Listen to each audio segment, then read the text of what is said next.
In 1990, the United Kingdom joined the European exchange rate mechanism.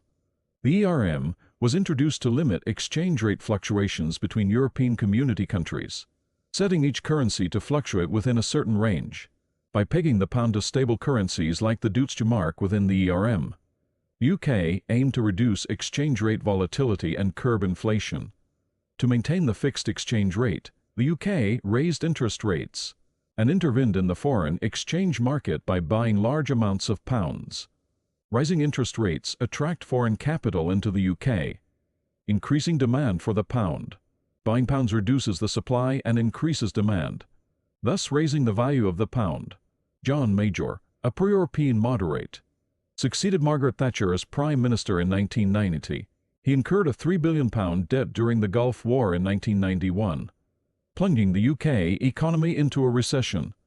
When the Bundesbank raised interest rates to counter inflation from excessive spending related to German reunification in 1990, the UK also raised rates to support the pound's value. To prevent the pound from depreciating, the UK spent billions buying pounds. By maintaining the strength of the pound through increased demand, the UK aimed to provide stability and confidence to foreign investors and reduce import prices to suppress inflation.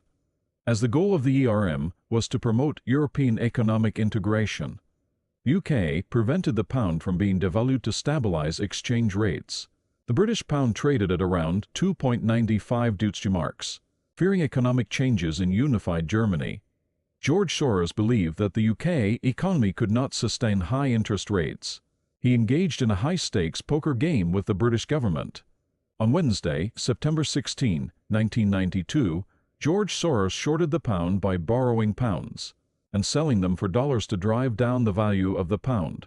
Short selling is a strategy used by investors when they expect the price of a particular asset to fall. As Soros sold a large amount of pounds, the supply of pounds increased, causing the value of the pound to decline. Soros repurchased pounds at a much lower price than he initially sold them for, converted them back to dollars to repay the borrowed amount, and made a profit of $1 billion. The Bank of England attempted to maintain the value of the pound through interest rate hikes and intervention in the foreign exchange market, but it was insufficient to counter Soros' attack. On this day, known in UK financial history as Black Wednesday, the pound was devalued by 20%, and the UK withdrew from the ERM. After passing through cycle 360, UK reached a turning point in its recovery through devaluation.